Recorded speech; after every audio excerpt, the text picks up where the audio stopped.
Hare Krishna. Today is the disappearance day of Lokanatha Goswami. So we're going to chant this song with the departed Vaishnavas. And then we'll read a little bit about him.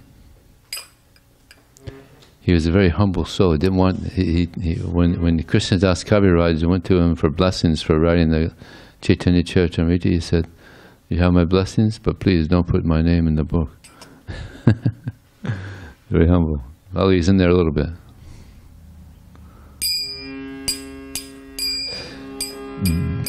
Yeya nilo premadana karuna pracha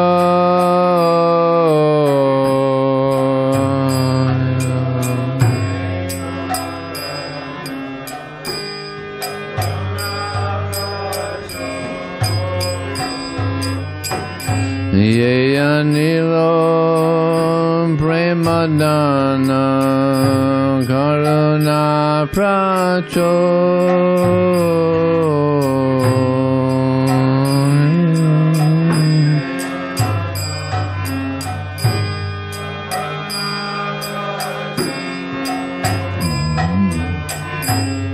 Heino Prabhu Kota Gela Charyatako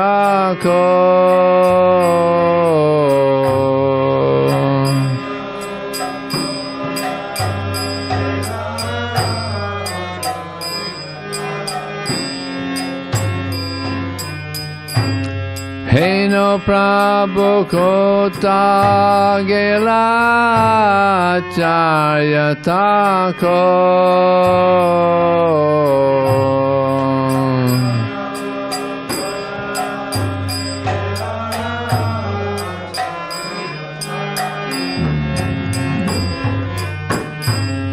Kahamura Swarup Rupa Kaha Sanata Amora Swarupa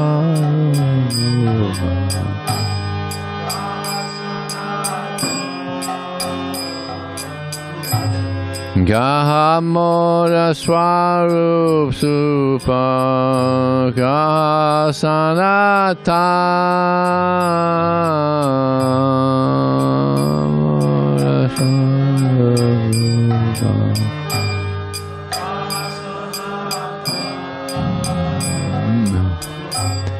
Kahadasa Raghunatha Patita Pavan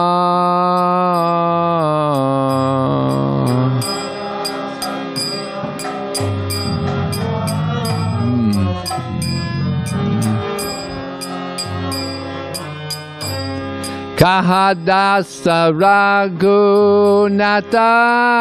Patita Pavan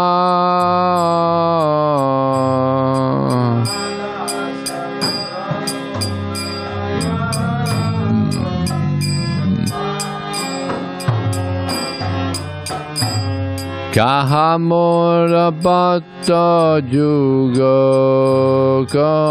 Kavira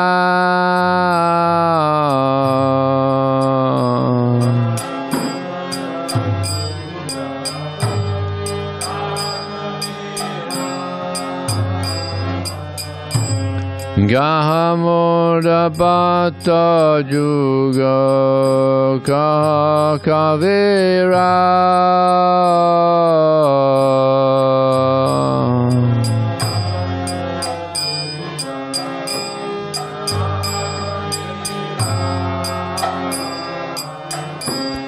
Ekakale Kota Gela Gaurangatha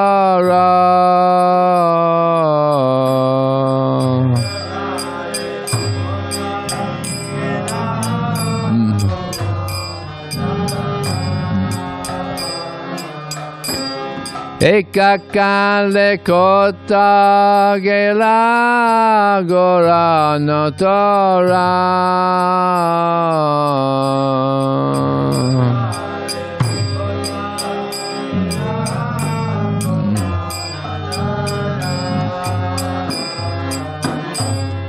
Pasane kutibo mata anale pasebo.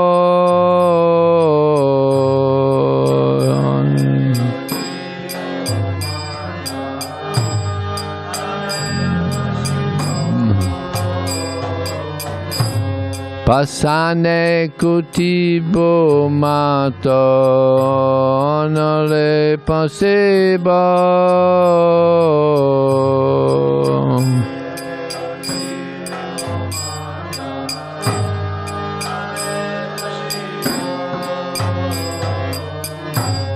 Gauranga gunera nini kota gele babo.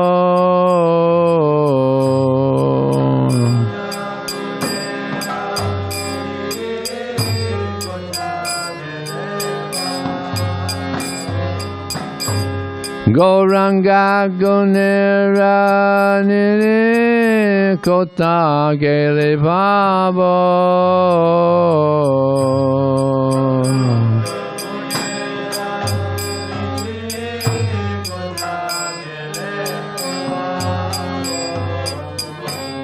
Se sabba sangira sange de koilo bila.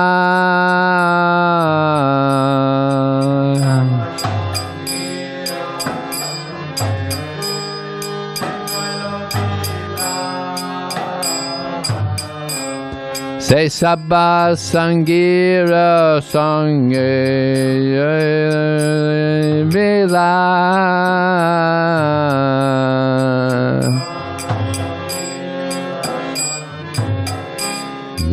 Koilo bila. Se sanga napaya kande narotamoda.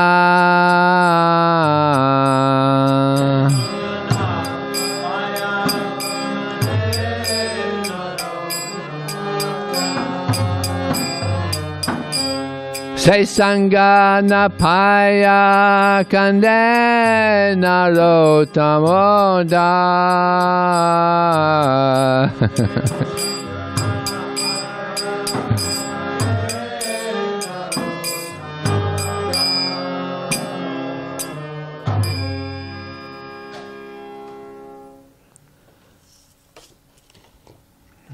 He who brought the treasure of divine love and who was filled with compassion and mercy, where has such a personality as Srinivas Acharya gone? Where are my Swarup Damodar and Rupa Goswami? Where is Sanatan? Where is Raghunath Das, the Savior of the fallen? Where are my Raghunath Bhatta and Gopal Bhatta? And where is Krishna Das Kaviraj? Where did Lord Gauranga, the great dancer, suddenly go? I will smash my head against a rock and enter into fire. Where will I find Lord Gauranga, the reservoir of all wonderful qualities? Being unable to obtain the association of Lord Gauranga, accompanied by all these devotees in whose association he performed his pastimes, Narottam Das simply weeps.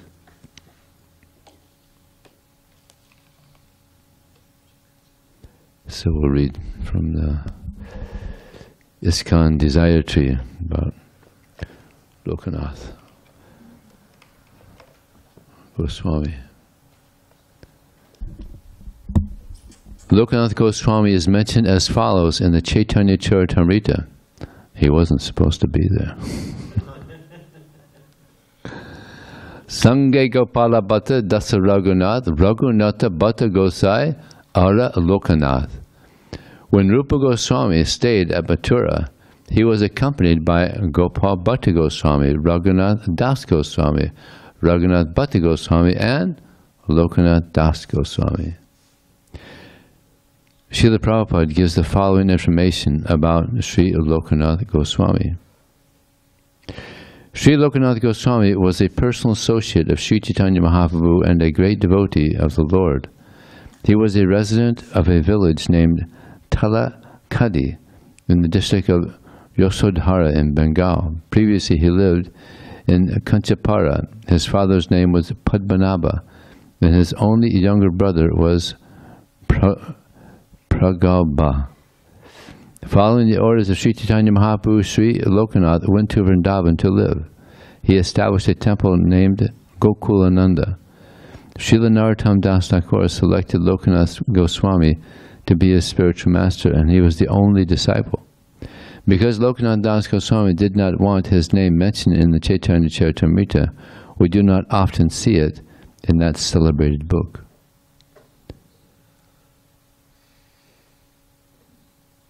A pranam mantra for Lokanatha Goswami has been written by Narottam Das Thakur.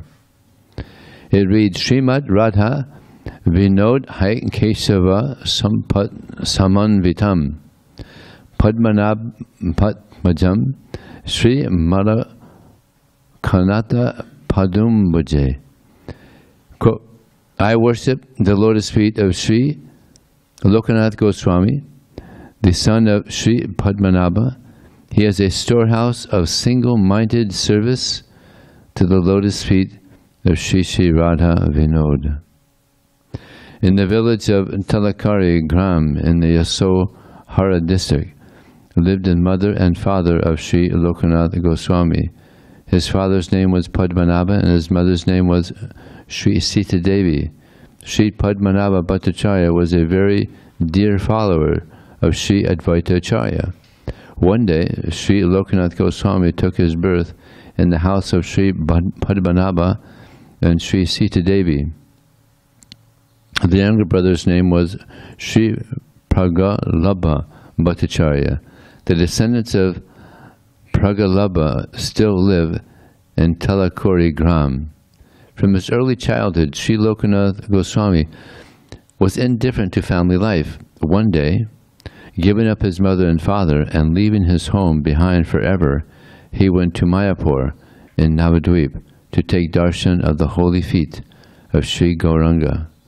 Sri Gaurangadeva embraced Lokanatha Goswami with great affection. And soon he ordered Lokanatha Goswami to quickly go to Vrindavana. But Lokanatha Goswami could understand by certain evidence that Sri Chaitanya Mahaprabhu would leave home and take sannyas within 2 or 3 days. Therefore he was in great anxiety. Sri Chaitanya Mahaprabhu could understand the mind and heart of Lokanatha Goswami and consoled him, saying, "We shall be reunited in Vrindavan." In this connection, Srila Narahari Chakravarti has written in his Bhakti Ratnakara, quote, while he was weeping and weeping, crying out his heart at the lotus feet of Sri Chaitanya, Lokanath felt himself being caught up and embraced by Sri Chaitanya Mahaprabhu. Later, as Lokanath bid him farewell, the Lord gave him a confidential message which consoled him greatly. After this, he offered his soul at the lotus feet of Sri Mahaprabhu, and after giving his pranams to all the devotees, he went on his way. Unquote. After this, Lokanath never returned to home. Rather, afflicted with deep separation from Sri Chaitanya Mahaprabhu, he began wandering from one holy place to another. Gradually, after visiting many holy places, he came to Vrindavan Dham. In the meantime, Sri Chaitanya Mahaprabhu took sannyas and went to Jagannath Puri. After staying in Puri for some time, the Lord had a mind to deliver all the fallen souls, and so began his tour to South India. Hearing of the Lord's tour of South India, Sri Lokanath also went to South India in search of the Lord. Sri Chaitanya Mahaprabhu, after visiting many holy places of pilgrimage in South India, and again returning to Jagannath Puri for some time, finally came to Vrindavan. Hearing of this, Lokanatha Goswami quickly went to Vrindavan. Meanwhile, Sri Chaitanya Mahaprabhu had already left for Prayag Dham. Arriving in Vrindavan and not seeing Mahaprabhu, Lokanath was heartbroken. He resolved to set everything right by starting out the very next morning for Prayag to meet the Lord. That night the Lord came to him in a dream and consoled him, saying, quote, "O Lokanath, stay in Vrindavan. I have not broken my vow. I have already come to Vrindavan, and I live there in another form. In this way you shall always maintain my connection." Unquote. A few days later, Srila Lokanatha Goswami chanced to meet the most dear followers of Sri Chaitanya Mahaprabhu, Sri Rupa, Sri Sanatan, Sri Gopal Bhatta, Sri Bhugarbha, and others. The exchange of divine love between them was wonderful to behold. They were all of one mind, one heart. In the midst of the Goswamis, Sri Lokanath was the oldest. He was fully absorbed in prema. In his Mangala Archana to the Hari Bhakti Vilas, Sri Sanatana Goswami offers his respects to Lokanatha Goswami as follows. Quote, I offer my respectful obeisance unto Sri Kashishvara Pandit, Sri Lokanatha Goswami, and Sri Krishnadas Kaviraj Goswami, who are very dear to Sri Govinda in Vrindavana, having taken shelter at his lotus feet. Sri Lokanatha Goswami wandered throughout all 12 forests of Vrindavana in great ecstasy.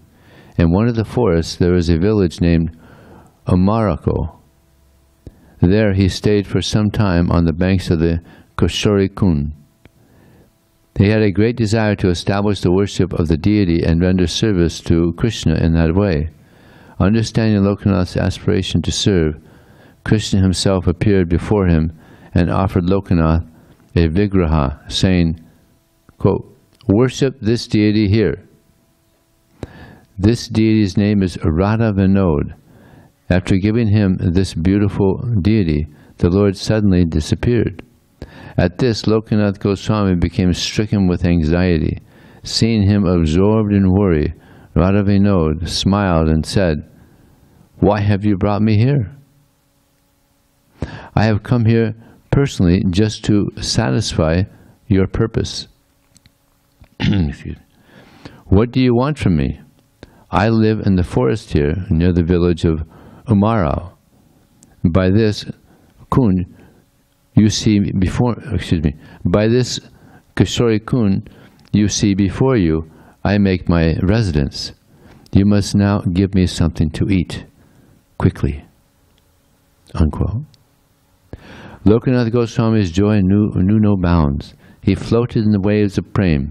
After this he prepared an offering for the Lord to eat. After offering fine rice on a fresh banana leaf to the deity, he experienced great ecstasy by offering his life at the lotus feet of the Lord. He was stunned by drinking the nectarine beauty of the Lord. After this he offered a bed of flowers and made the Lord rest. Sri Lokanatha Goswami made this place his home. The local villagers and cowherd men wanted to construct a bhajan kutir for him, but he refused to accept it.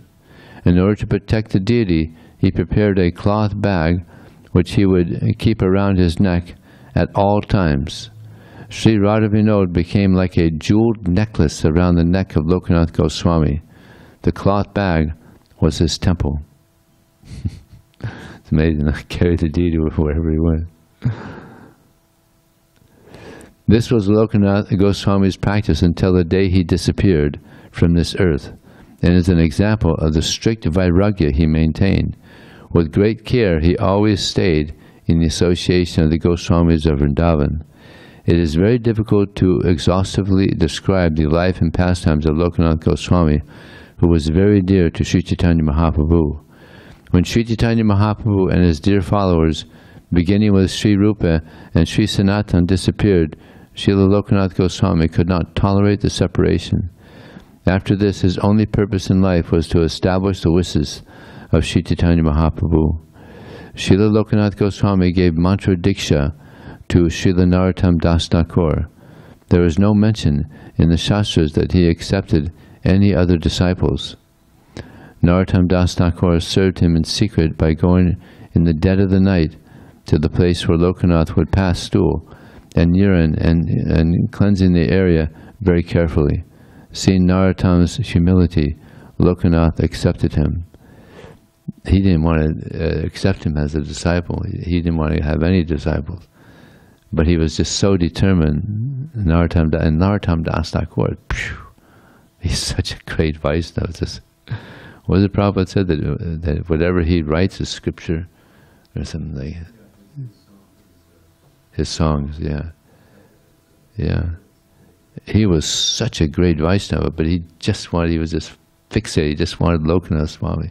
And there were so many, Rupa Goswami and Sanatana Goswami, all these Bhugarbha, so many of these great, he was determined to take initiation from Lokanatha Goswami.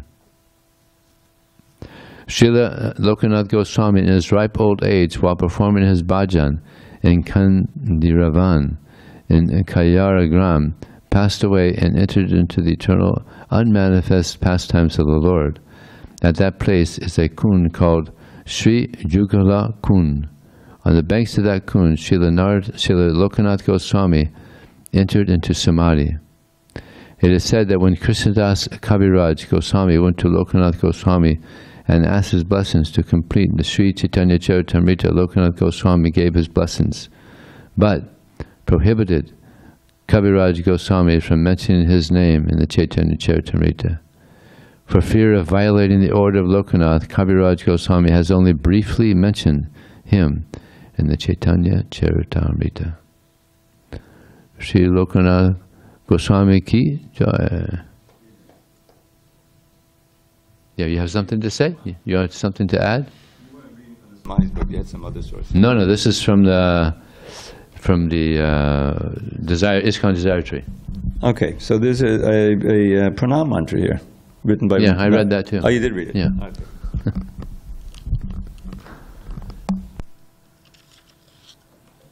So, reading from the Srimad Bhagavatam.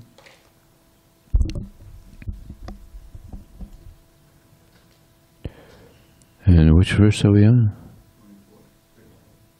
24 or 34? 34. 5:20:34. Okay. Tata parashto loka nama chala lokayor antarale paritta upaksitpata.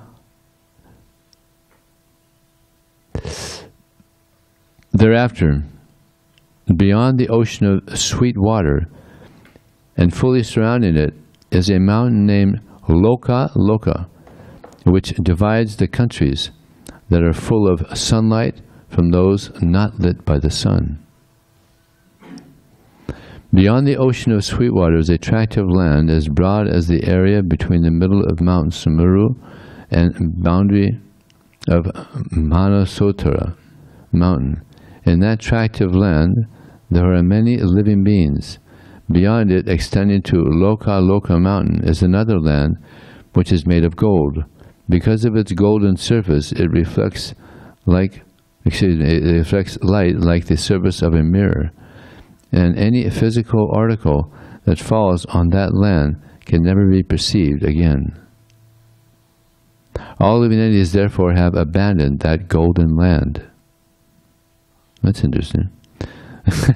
Because of its golden surface, it reflects light like the surface of a mirror, and any physical article that falls on that land can never be perceived again. It disappears. Wow. No one goes there anymore. That's amazing, huh? Between the lands inhabited by living entities and those that are uninhabited stands the great mountain which separates the two, and which is therefore celebrated as Loka. By the supreme will of Krishna, the mountain known as Loka has been installed as the outer border of the three worlds, Borloka, Bhuvarloka, and Svargaloka, to control the rays of the sun throughout the universe. All the luminaries from the sun up to Dhruvaloka distribute their rays throughout the three worlds, but only within the boundary formed by this mountain. Because it is extremely high, extending even higher than Dhruvaloka, it blocks the rays of the luminaries, which therefore can never extend beyond it. Purport. When we speak of Lokatraya, we refer to the three primary planetary systems, Bhu, Bhuva, and Sva, into which the universe is divided. Surrounding these planetary systems are the 8 directions, namely east, west, north, south, northeast, southeast, northwest, and southwest.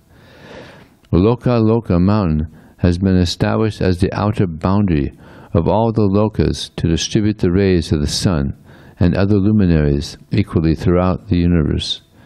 This vivid description of how the rays of the sun are distributed throughout the different planetary systems of the universe is very scientific. Sukadeva Goswami describes these universal affairs to Maharaj Pariksit as he had heard about them from his predecessor. He explained these facts 5,000 years ago, but the knowledge existed long before, because Sukadeva Goswami received it through disciple succession. Because this knowledge is accepted through the disciple succession, it is perfect. The history of modern scientific knowledge, on the contrary, does not go back more than a few hundred years. Therefore, even if modern scientists do not accept the other factual presentations of Srimad Bhagavatam, how can they deny the perfect astronomical calculations that existed long before they could imagine such things? There is so much information to gather from Srimad Bhagavatam. Modern scientists, however, have no information of other planetary systems, and indeed are hardly conversant with the planet on which we are now living. Om Jnana-timirandasya Gnananjana Salakaya Chakshram Militam Jena Tasmai Sri Gurave Namaha Mukram Krotava Chalang Pangan Langhayate Gurim Yat Kripa Talamham Vande Shigaram Dinataranam Vanchakalpatibhyascha Kripa Sandhu Vyevacha Patitanam Pavanebhyo Vaishnavebhyo Namo Namaha. Jaya Shri Krishna Chaitanya Prabhu Nityananda Shri Advaita Gadadhar Srivasadi Gaur Bhaktivan Hare Krishna, Krishna Krishna, Hare Hare, Hare Ram, Ram Ram, Hare Hare. So this verse begins with, by the supreme will of Krishna. So everything happens by the will of Krishna. Just like Bhaktisiddhanta Saraswati Thakur, whenever he would have some plan and someone would ask him, so this is the idea, this is the plan? And he would say, if Krishna wills it, if it is his desire. He would say that all the time. Prabhupada mentions this. So everything is happening by the will of Krishna. And it's interesting that Yudhisthira, after practically everybody had been killed, except for the Pandavas, he was very distraught. He was disturbed because so many millions. How many people died? 640 million people. And he was thinking, all this so that I could be king. Oh, the horses also. And the elephants. So many living entities were killed so that he could be king. He was very distraught, very disturbed. And Krishna tried to console him, but even Krishna couldn't console him. So what did he do? Went to Bhishmadev. And Bhishmadev, what did he say? Amazing statement. He said, no one can understand the desires of Krishna, or the plan of Krishna. It's amazing. I read that. Wow. No one can understand the plan of Krishna. Krishna has his plan. And we have our plan. Our plans are easy to understand, and usually not so good. But Krishna has his plan. It's the best plan. So what was his plan? To free the world of so many demoniac kings and so many demoniac people, and establish Dharma, establish a righteous king, Yudhisthira. No one was better than Yudhisthira. Dharma personified.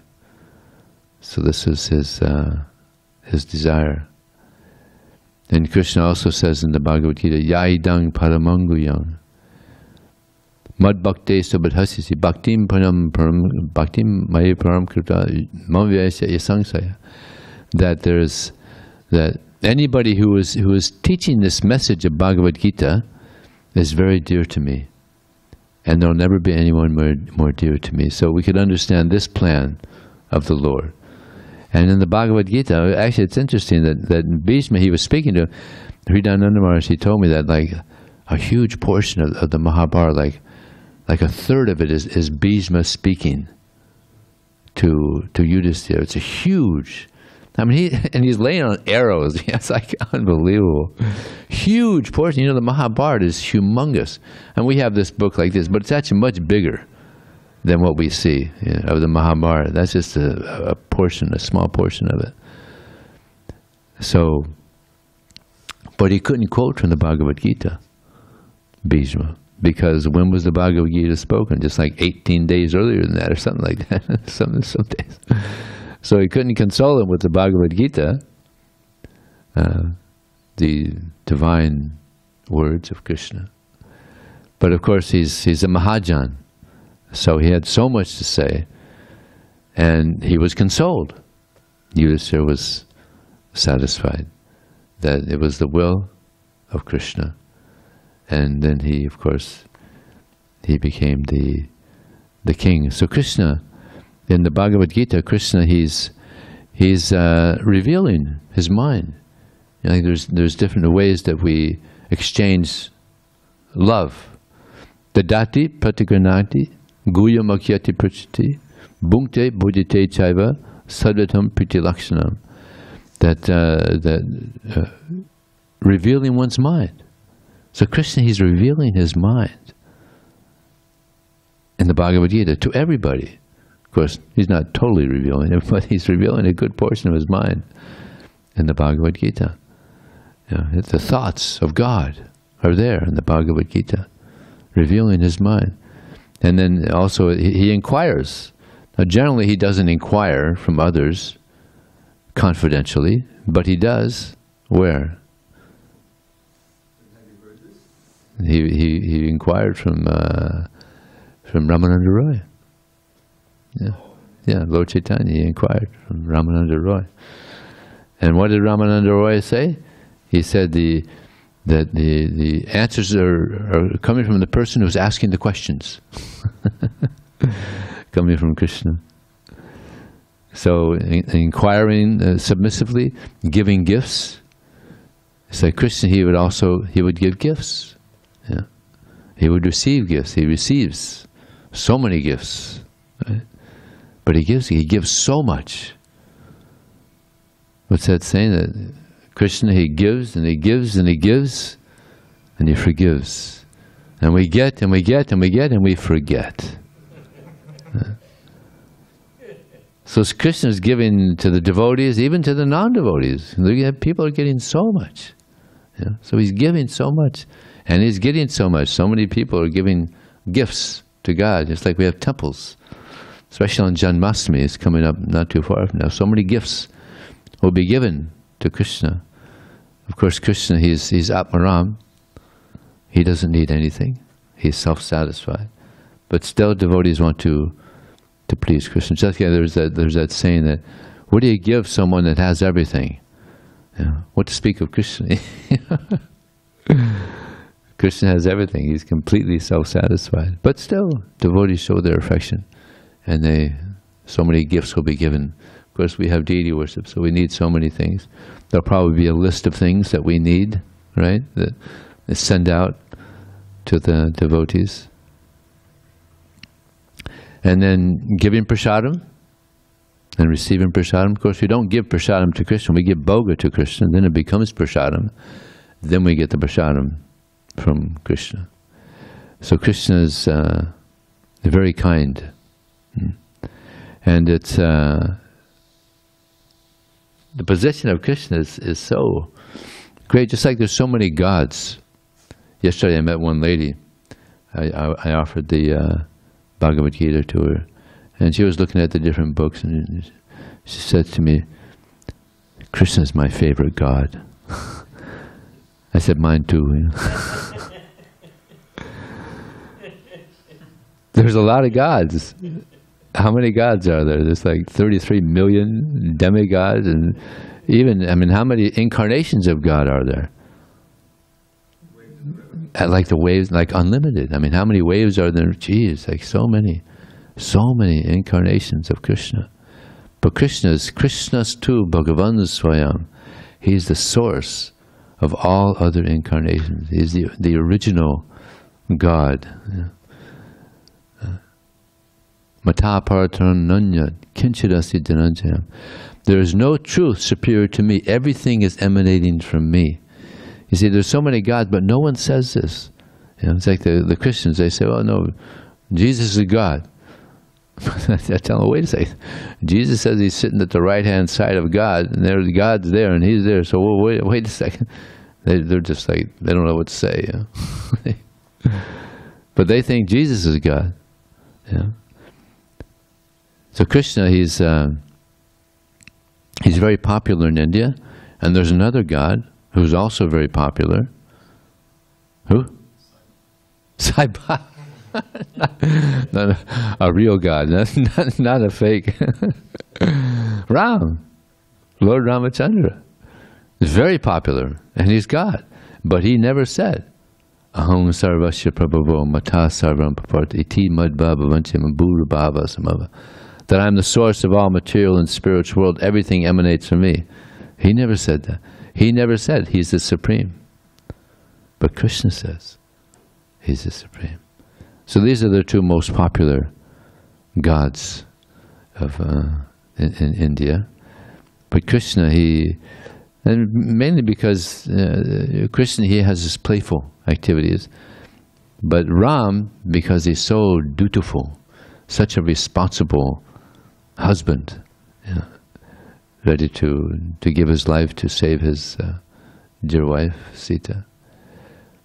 But Krishna also because he gave the Bhagavad Gita. I was, again, yesterday I was speaking to one Indian, maybe the day before yesterday, and I said, you know, Bhagavad Gita is so famous, and it's being read all over the world, but 95% of the Hindus, they never read it. Have you read it? Nope. Not me. So,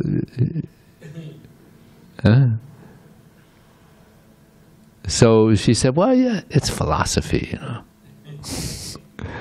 And people generally don't like philosophy too much, you know. My grandmother would read it to me, they would say, you know. My grandfather would read it to me. I know Bhagavad Gita. My grandmother read it to me. So I said this to one person, one Indian. He said, you're right, but I'm going to get this Bhagavad Gita from you and I'm going to read it. I'm going to be in the 5% that read the Bhagavad Gita. So, yeah, I tell them, actually, you know, I was searching for the truth. I was searching, studying different religions and different books on philosophy, and finally I found the Bhagavad Gita, and I read it and said, yes, finally, here's the truth. I would tell them, I had to search all over the place, but you guys, it's born practically on your lap, and you don't read it. And sometimes they're a little inspired to read it then, yeah. So this is Krishna's blessing that he comes and gives us this knowledge. And it's Krishna's blessing that we get to hear the Bhagavad Gita, we get to hear the Srimad Bhagavatam from so many senior devotees, just like Devendra Prabhu. He's blessing devotees, you know, 3 nights. You're on that again? 3 nights a week, yeah? You're doing that again, 3 nights a week? Yeah, Bhagavad Gita. 35 years. I think Krishna says, he who is explaining this teachings of the Bhagavad Gita to my devotees, you know, Devendra's going back home. Yeah. Yeah. So, satam prasangang mama virya sangvidho bhavanti vidkarna rasayana kata tadyotana asva vavarga varmi shradharvatir bhakti anukramishyati. The devotees of the Lord, when they hear about Krishna in the association of other devotees, it's very pleasing. It's very pleasing to the ear and to the heart. And by this hearing in the association of personalities like Dravida Prabhu, you become liberated. Shraddha Vritir, then you get great faith in Krishna by hearing about Krishna in the association of devotees. Faith is so important. Yeah. Sometimes people they look down on religion. It's just faith, just blind faith. There's also blind doubt. Yeah. Sometimes people they doubt just blindly. Yeah. But faith is so important. Just like a few of us are going to be going to India, and we have faith that the pilot, he's sober, he's got his license, he's an authorized pilot, right? We got that faith. 300 people's lives are in his hands. Yeah, so they got faith, and some karmi, some guy, never met him. Sometimes I actually had an instance where I got off the plane, and one steward informed the police that this pilot, he's drunk. He smelled the alcohol. So the policeman went over there and tested him. He was drunk. He was fully drunk. Flying a plane, So if we would have known that, who would have gotten on the plane? No, nobody would have gotten on the plane if they would have known he was alcoholic, right? So faith is very important. So they're putting faith in, it's like people put faith in scientists.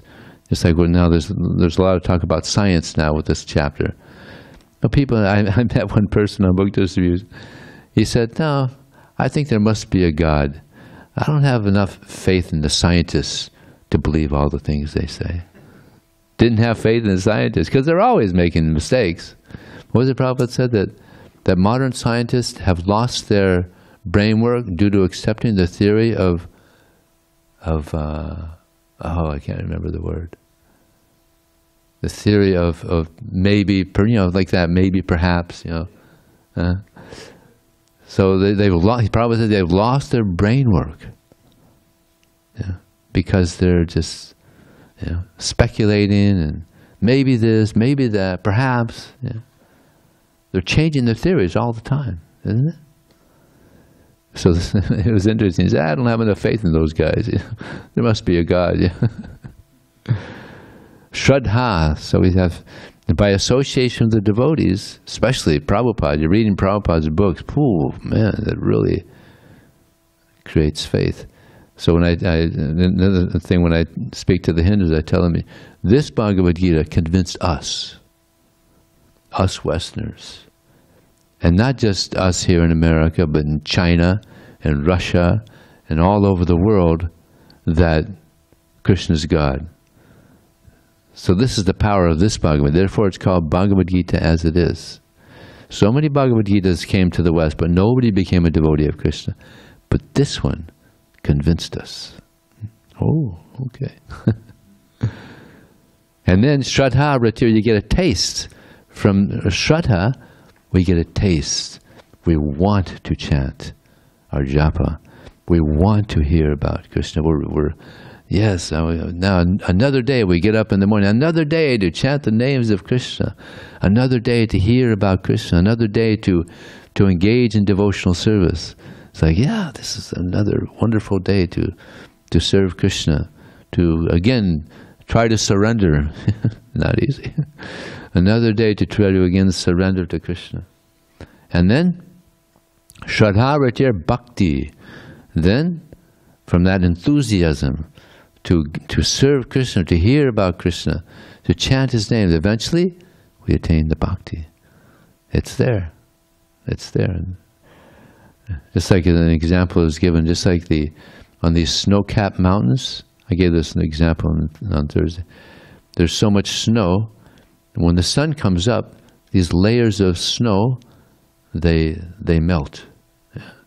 So similarly, by this connection with Krishna, this light, this light coming from Krishna, it removes all the layers of ignorance and passion and goodness even. All the layers are washed away by getting this knowledge, this knowledge which is like light. It removes all these coverings. So we have to just keep chanting, keep hearing.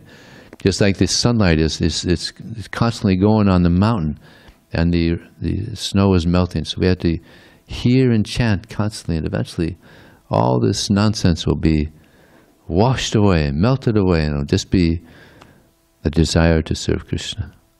Yeah. It'll be a nice time when that happens. Okay, so is there any question or comment? Javeda Prabhu. I just have a little... Yes. Addendum to the story about the getting faith in the plane. Yeah. So you probably know this, but in 1970, I think it was, Prabhupada called for some of his devotees to come to India and start that tour with the Pandals and everything, you know. So I recently read, they didn't have much money. They're mostly flying from England. There was like a crew coming from England. So they heard about this really cheap flight, you know, and they were able to afford it. But it was with a company. It wasn't like, United Airlines or anything like that. It was a startup company. They didn't have jets. They were flying propeller airplanes. And it was like they only had 2 planes, and they got on one of them. And there were no correct seats. They were all sitting there, and then they stopped in Saudi Arabia somewhere, the middle of or Egypt, And there was a war going on. There was like the Palestinian, yeah. So they got off, and there were all these soldiers, with machine guns watching them. And there was Giriraj Swami chanting his japa. He liked to jump up and down when he was chanting his japa. So so one of the devotees saw someone with the machine guns that goes up and down. Like, what is going on there? And then they just had this big kirtan, right there. And Giriraj had one of the Muslims on, the other one, and they were dancing. Yeah. and he's fired up. And the fact that they actually got there on the plane was itself a miracle. After that they went all the way to Bombay, I think it was. But just the idea of having faith in the pilot, it reminded me of that story. Yeah, after that flight, they were stopped. They couldn't fly anymore. They were the whole airlines, it was finished. Yes, that was the last flight. You mentioned faith in the scientists. I read a conversation from Prabhupada the other day. It was Prabhupada and Tamal Krishna Goswami and other devotees, and they were reading from some science book about.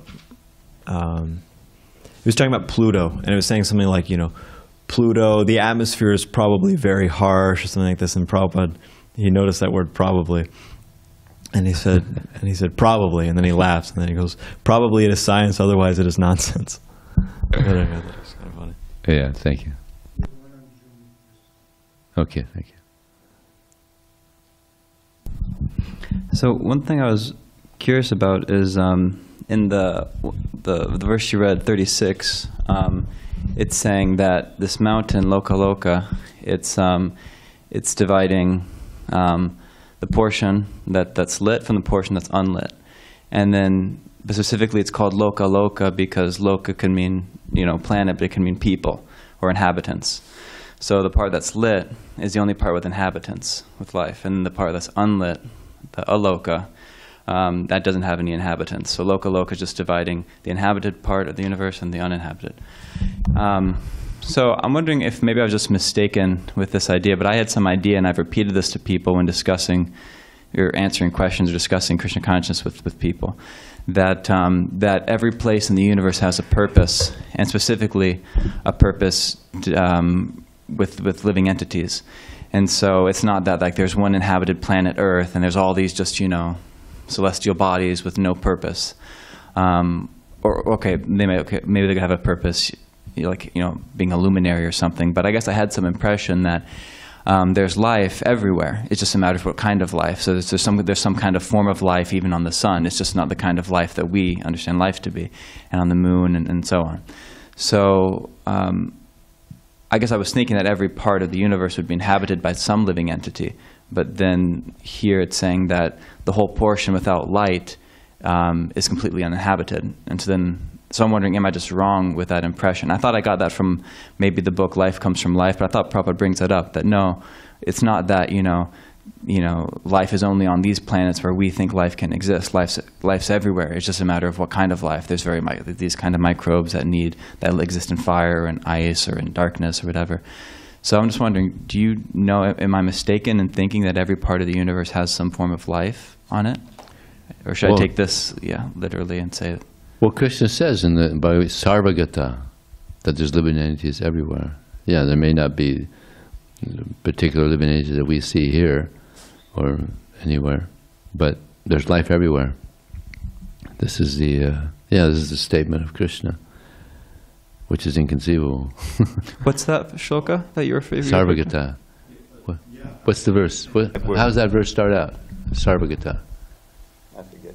It's one of the list of the qualities of the there's living entities everywhere. That's Krishna's statement. That's right, okay. Yeah. But I think the confusion may be Loka can mean planet, but it can also mean people. Yeah. But does it also just mean living entities? Did it say that? Well, it put it as, in the word for word, it says Loka. So Loka. What verse is it?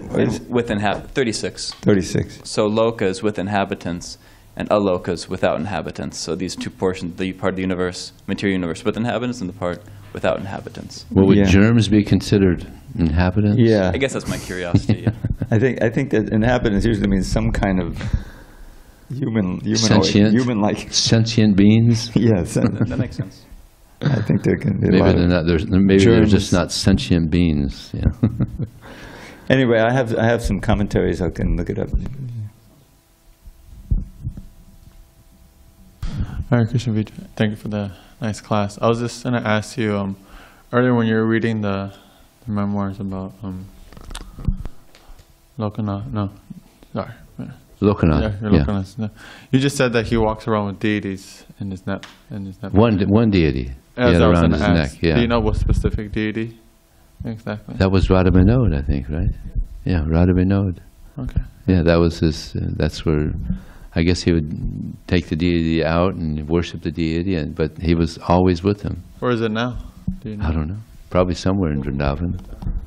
Huh? Gokulananda temple? It's pretty big, huh? Just to follow up that, actually, I guess in the word for word, it further says the land not inhabited by living entities. So it is a little confusing, but. Really brief follow-up on the airplane thing was that Sully Sullenberger, the airplane pilot who landed on whatever that river was in New York. Oh, yeah. That was a movie about that. It was amazing. And there was a really interesting part of that movie where he's in distress after the landing because he wants to make sure everybody lived. And he's not okay until he finds out. And it's really interesting that the way that they describe the people on the plane, it's souls. How many souls made it? That's what they say. So it's funny. How many souls? It says that in the plane. Yeah, that's how they refer to it on boats and planes. Wow. They want to know when it crashes how many souls lived. And I was thinking, why is it souls? I mean, are they advanced in Vedic knowledge? And I'm thinking it's because sometimes there's dogs and cats on board, maybe aliens, but they're the souls is a good way to call it. But it's some pretty advanced. Self-realization there. Can't be too advanced in Vedic knowledge to think that some of the souls died. Yeah. Well, what's funny is how many souls did I save? They're like, you ain't no guru. Souls don't die, right?